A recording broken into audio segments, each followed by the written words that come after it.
Sauli,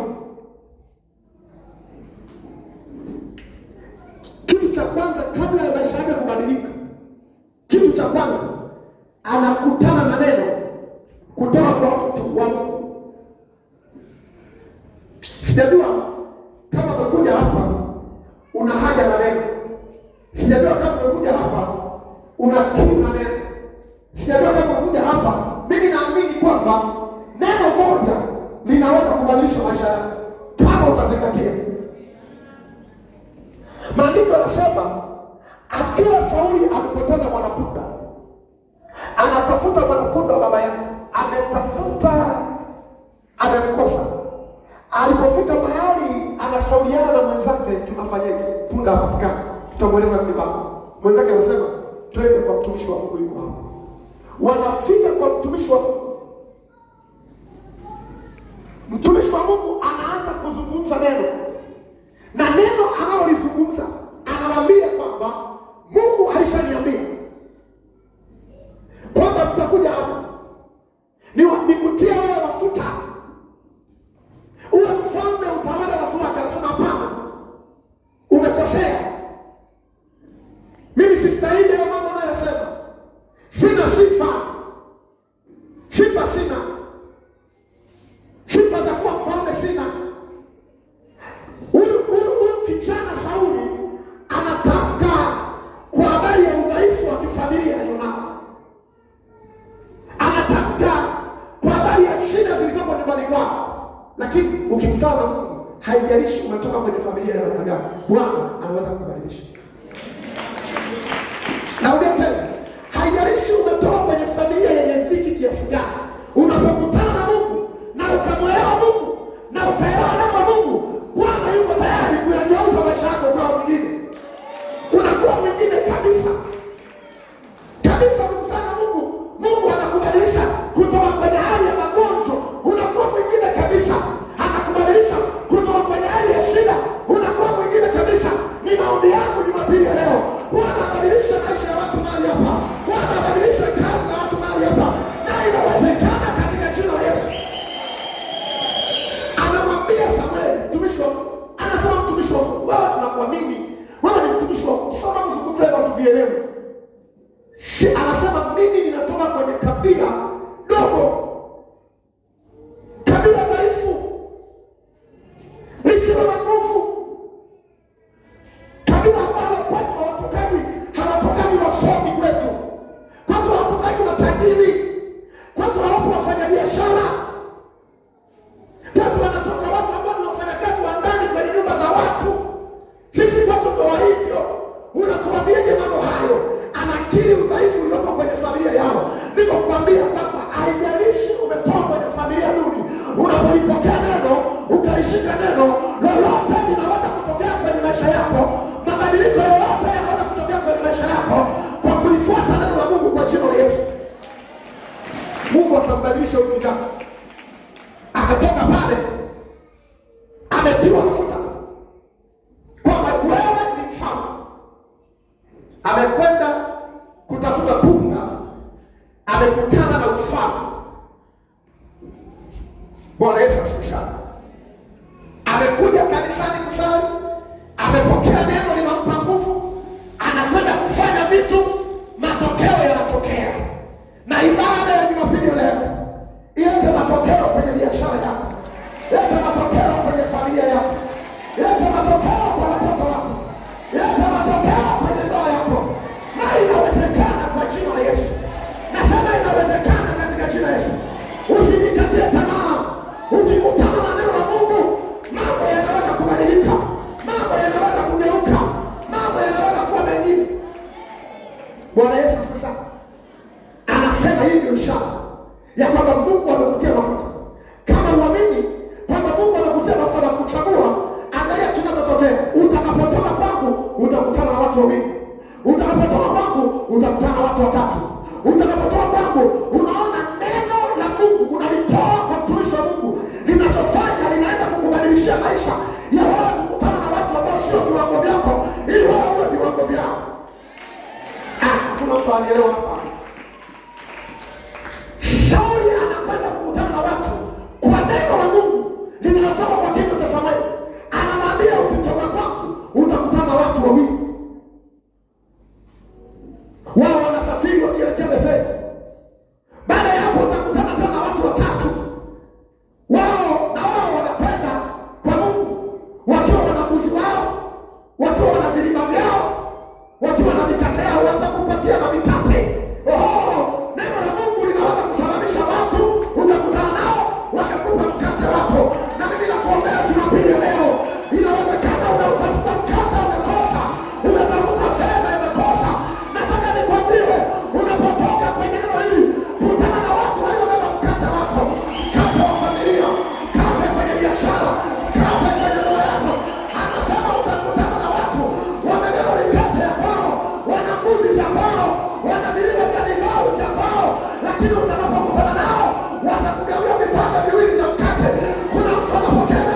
Samweli. Ni Samweli atoe neno lake mdomoni, utokee mkate kwa watu. Watu wana mikate sio kwa ajili yao, wana mikate kwa ajili yao, lakini wao wanapolipata neno kwenye ule mkate walionao, wakikuona unapata kibali machoni pao, wanasikia wakupatie mkate. Ninaomba Bwana kukutanisha na watu watakaosababisha na wewe upate mkate katika jina la Yesu. Haleluya, haleluya. Bwana Yesu asifiwe sana. Sijui kama unalielewa hili neno. Kwenye maisha, Mungu wa mbinguni anachokifanya, wewe paka unahitaji hela, wewe unahitaji neno la Mungu litakalo kufanya ukutane na watu wenye mkate. Elewa neno mkate. Bwana Yesu asifiwe sana. Elewa neno mkate. Mkate ni chakula. Mkate ndio fedha yenyewe. Mkate ndio chakula kinachofanya uishi. Tunapozungumzia mkate, unapohangaika asubuhi na mapema unakwenda kutafuta hela, tunasema unakwenda kutafuta nini? Mkate. Sasa kuna watu wako watatu wanatembea njiani huko kwenye maisha huko duniani, hautapata pesa hiyo. Utakutana na watu wana pesa, ndio wanaokupatia kazi, ufanye kazi upate pesa. Utakutana na watu ambao wanabeba vitu, wanatakiwa kupatia mkate. Ninatabiri juu yako katika jina la Yesu. Ninatamka juu yako na familia yako. Pengine hapo umesoma na umepata kazi, nisikiza nikwambie, kuna watu ambao Mungu atawaandaa mbele yako kwa ajili ya kufanya connection ya wao kupata kazi, na upokee Jumapili ya leo neno hilo ya kuongezeka kwa jina la Yesu. Aliye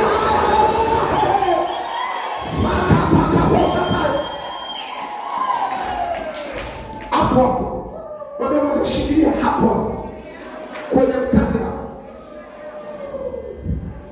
Uende utakutana na watu wawili, ukiendelea unakutana na watu watatu. Kwa hiyo mafanikio ya mtu yako na watu, ila hujakutana nao. Kwa hiyo baraka za mtu ziko na mtu, ila hujakutana naye. Sasa unakuja madhabahuni, atukupi hela, tunakupa neno likukutanishe na mtu ambaye huyo mtu amebeba kilima cha maji, huyo mtu amebeba mbuzi watatu, huyo mtu amebeba mkate wako.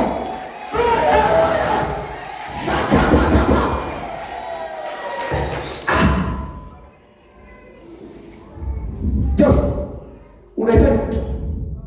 Yale mambo unaangaika, unaingia kwenye ofisi, unaingia huko, unahitaji mtu atasema jamani, mpumzisheni huyu bwana. Mfanye huyu bwana atulie. Unatulia kwa sababu Mungu alikuunganisha na mtu mwenye mamlaka. Pokea mtu pale ulipo kwa jina la Yesu. Nasema pokea mtu pale ulipo kwa jina la Yesu. Uko tayari kugeuzwa Jumapili leo? Utoke kwenye laana na magonjwa. Sauli alikuwa hana kibali. Maana yake kama neno la Mungu linasema atakapokuwa anatembea njiani, eti watu watatu wamejibebea mbuzi zao kwa ajili yao, wamebeba na mikate kwa ajili yao, eti wanakutana na Sauli tu, from nowhere wanaanza kumwambia chukua mikate miwili. Ni kibali hicho? Hicho ni kibali hicho?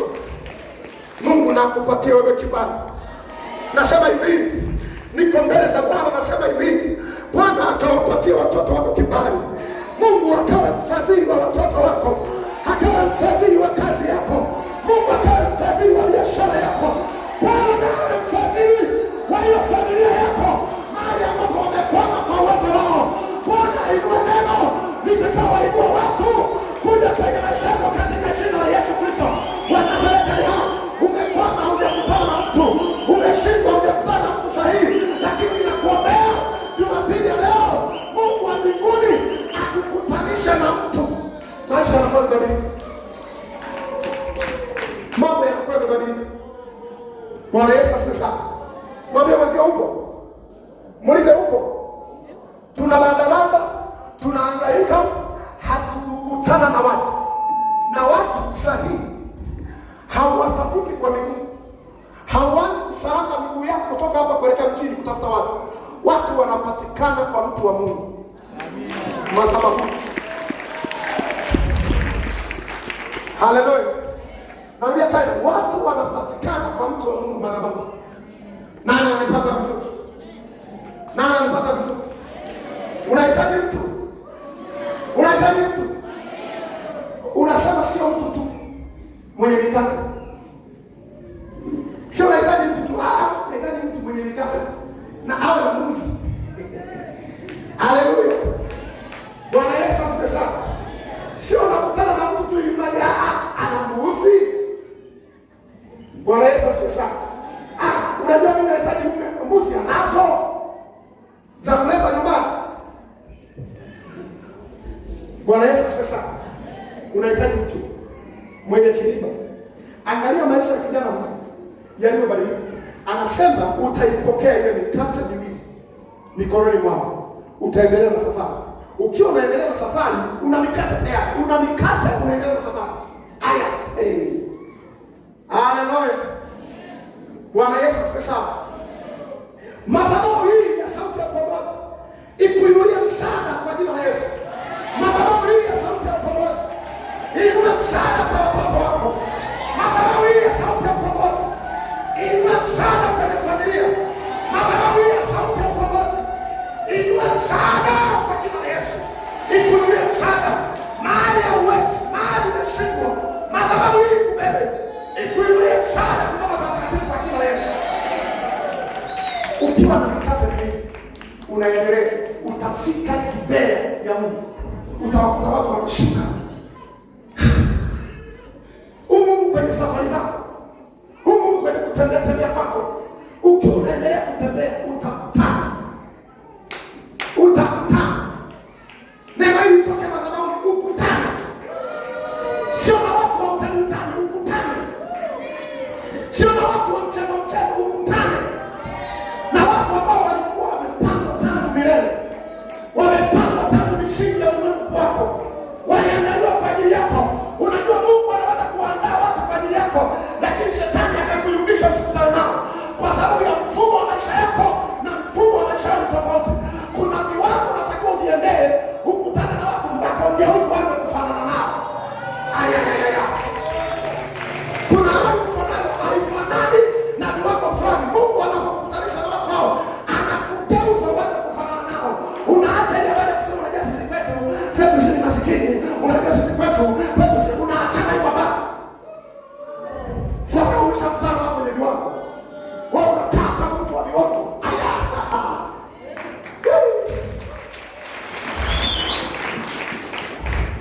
Unafika sana utambulisho wako tu ni njaa tu.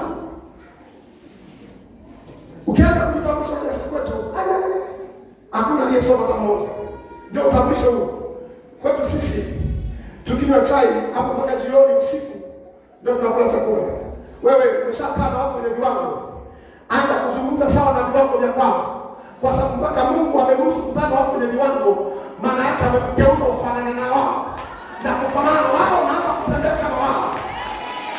Nilikwambia siku moja, Mungu anapokuinua kwenye viwango, unatoka kwenye hali ya njaa nyumbani kwenu, unafika sehemu unakuta Mungu amekutanisha na watu ni marafiki. Wanafika sehemu tufika hapo tule, wanaagiza kuku mzima, wanakula paja, wanapotoka. Wewe unasema nifungieni. Bwana Yesu asifiwe sana.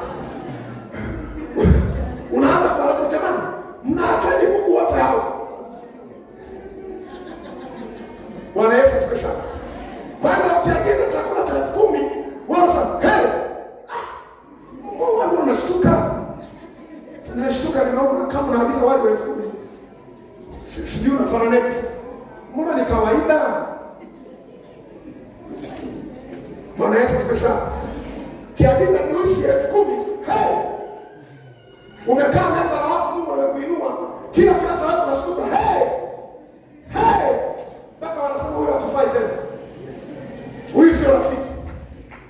Ukikaa kwenye meza hiyo, unakunywa kidogo, unashusha kidogo, unashusha, unaomba tishu, unafuta, na njaa uko nayo, na unaacha chakula laini. Hawataki. Lakini wao wenzangu nasema hii ndio siku Mungu alisemaga haitajitokea mara ya pili. Haleluya. Mungu Mungu anapokupeleka kwenye viwango, kama kiviwango.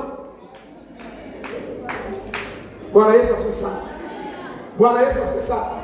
Unafika sehemu anakuambia agiza kinywaji, naomba chochote. Ndio nini? Unaonyesha dhiki za kweli, mali Mungu amekuinua. Sauli anasema, unajua umekosea, mimi ndio mdogo kwenye kabila zote. Kabila langu sisi ni Mungu. Bwana Yesu asifiwe sana. Sauli anamwambia, wewe Mungu amekuchagua uwe mtawala, umekosea. Kwenye kabila zetu sisi ni Mungu wako. Kwa sababu baba yake na Benjamini akiwa anawabariki watoto wake alimwambia Benjamini, wewe ni mbwa mwitu, utakula kwa kularuarua kwanza.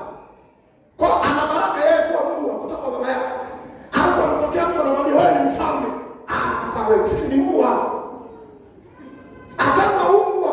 Mungu amekuchagua uamiliki watu wake, asema hapana, kabila langu ndio dogo. Bwana Yesu sasa. Uache kuzungumza mambo ya udhaifu, mambo ya shida na matatizo Mungu anapokwenda kwa watu wako. Usijana malalamiko. Ukikiona kitu kama ndio unachezea watoto, jamani, kuna watu wanafanya anasa. Maisha unayoona anasa kwa watu, yale ni maisha ya kawaida sana. Bwana Yesu sasa. Kwa jamani, wamekula mkate, wamechukua mikate miwili yote wametusia anasa hizi jamani. Ni njaa ndio zinakupeleka kumza hivi. Sio anasa, hayo maisha ya kawaida. Jamani, nimeona samaki kichwa nusu, wanatuweka kabisa kwenye ndoo. Jamani, kuna watu jamani, anasio anasa, ni njaa mama. Njaa ziko kwenu. Hivyo samaki wenzako wakizigusa kidogo tu, wanaposema, "Peleka huko pembeni. Niletee hizi." Kwa hizo watakula nguruwe. Jamani, mnakufuru kwa Mungu jamani, anasa. Nimeona watu wanaishi maisha anasa. Yaani kuna vitu kilikuta ndani ya nyumba ya mtu, amependezesha tu vizuri nyumba yake. Wao kufika jamani, kuna watu wanaanasa. Ni kwa sababu ya hali ngumu. Sasa badala ujifunze, Mungu anapokuingiza kwenye nyumba za watu, utaona viwango vyovyote. Usifikiri ni anasa. Useme, Mungu nimefika hapa nataka kama hivi. Nisaidie na mimi nipate kama hivi. Hakuna cha anasa. Ni hali ngumu tu. Hakuna cha anasa. Ni hali ngumu tu. Hali ambapo ukipakua chakula unashindilia mwagwa, unashindilia na nyama, unapiga kinaisha hivi. Sasa angalia, huyo mtu ambaye akifika kwenye nyumba ya wakimkaribisha mezani, wakipata liko hapo anamwambia nisaidie, wewe mtapatapo na nyie. Anachukua sahani, anaminya, anabonyeza, anaweka nyama zote, aangalia nyuma kuna na sio kwamba anaweka kwa utani. Msikilizia kwa anakula, utamwekea Pepsi atakunywa, utaongeza na Coca-Cola atakunywa, na yuko sawa, hajavibiwa, yuko sawa. Ni hali ya maisha yanayotokea.